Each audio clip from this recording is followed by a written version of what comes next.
Baik, terima kasih sudah datang teman-teman.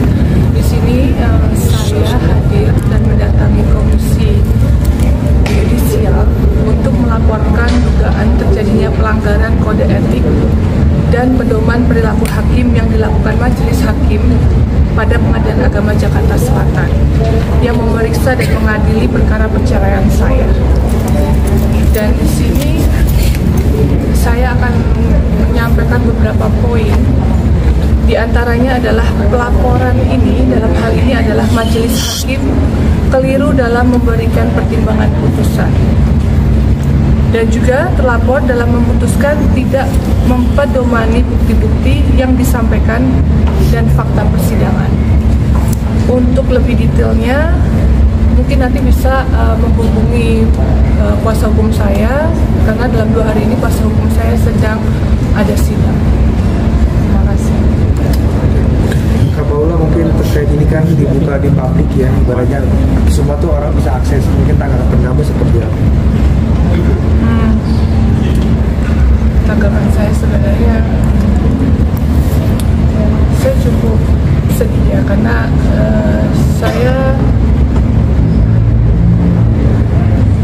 menurut saya ini fitnah ini sudah terlalu jauh ya, udah terlalu jauh. Dan di sini saya punya 2 anak laki-laki.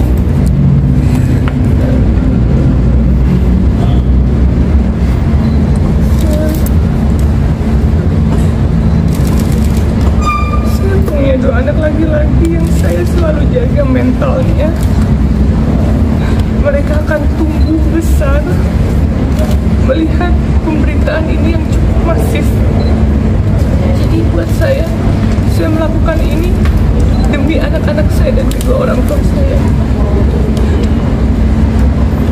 Dan saya harap semuanya, apa yang saya ucapkan ini bisa saya pertanggungjawabkan di akhirat. Dan saya secara tegas menyampaikan bahwa tidak ada terjadi perselingkuhan selama saya menjalani pernikahan, dan tidak ada juga bukti-bukti perselingkuhan di persidangan. Berarti yang kamu takutkan adalah jejak digital tersebut ya Kak ya? Iya. Berapa takutnya ke anaknya Kak? Berarti alasan utamanya itu karena memang tidak ada merasa selingkuh, tapi diputusnya selingkuh, itu yang keberatan ya Kak? Maksudnya itu kan diputusnya kan di pengadilan sendiri kan katanya selingkuh ya, itu memang itu keberatan dari Kak Paula sendiri itu utamanya. Ya, seperti yang tadi saya bilang di sini secara tegas saya menyatakan tidak ada terjadi perselingkuhan selama saya menikah, dan saya bisa bertanggungjawabkan ini semua, perkataan saya, perlakuan saya di akhirat.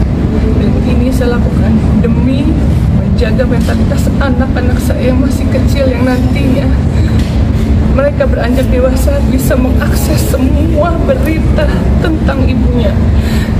Dan saya harap di sini saya berdiri untuk seorang ibu yang melindungi anak-anak saya. Jadi saya berharap kalian semua mengerti.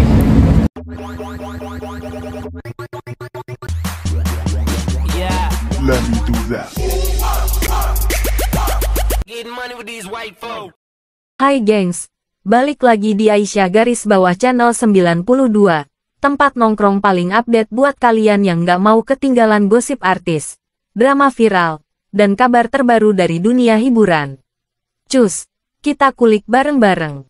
Paula Verhoeven tak terima dengan isi putusan perceraiannya dengan Baim Wong yang menyatakan dirinya benar berselingkuh dan membuat rumah tangganya berantakan.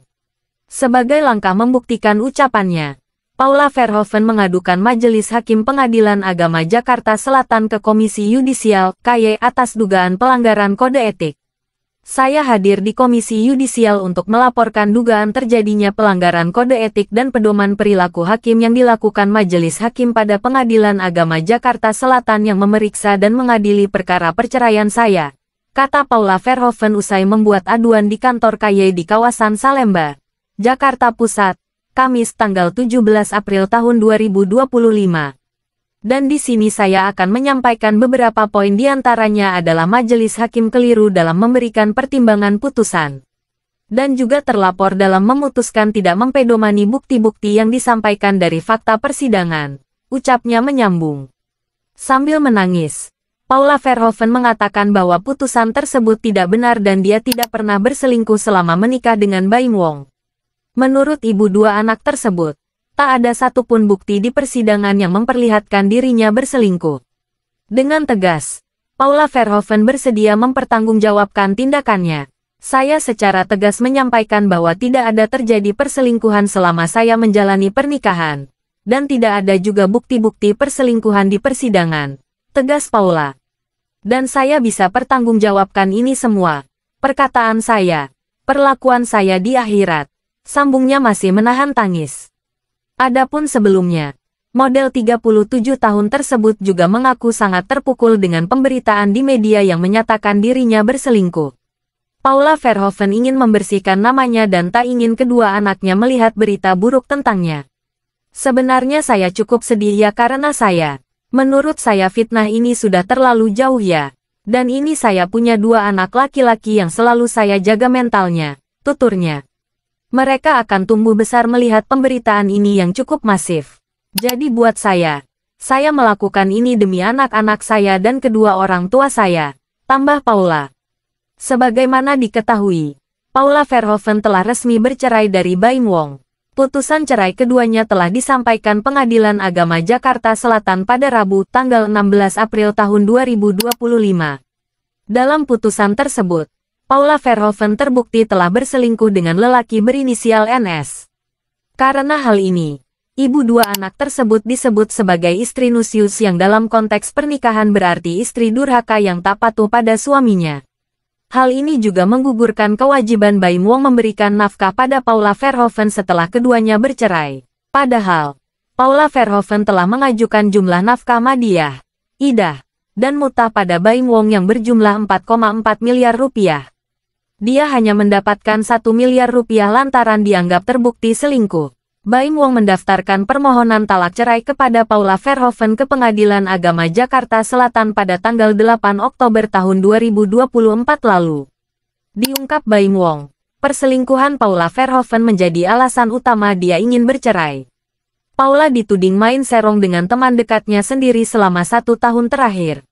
Paula Verhoeven sempat mengklarifikasi bahwa kabar perselingkuhan tersebut tidak benar. Dia mengklaim dirinya tak pernah berselingkuh. Namun ternyata, proses persidangan membuktikan bahwa tudingan Baim Wong nyata adanya.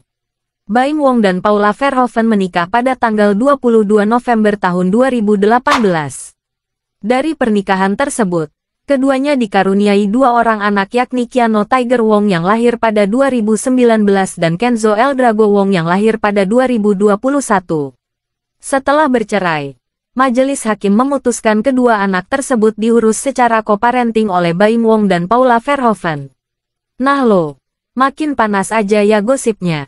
Kalau kamu punya pendapat atau info tambahan, tulis di kolom komentar ya. Jangan lupa subscribe, karena di sini gosip gak pernah basi.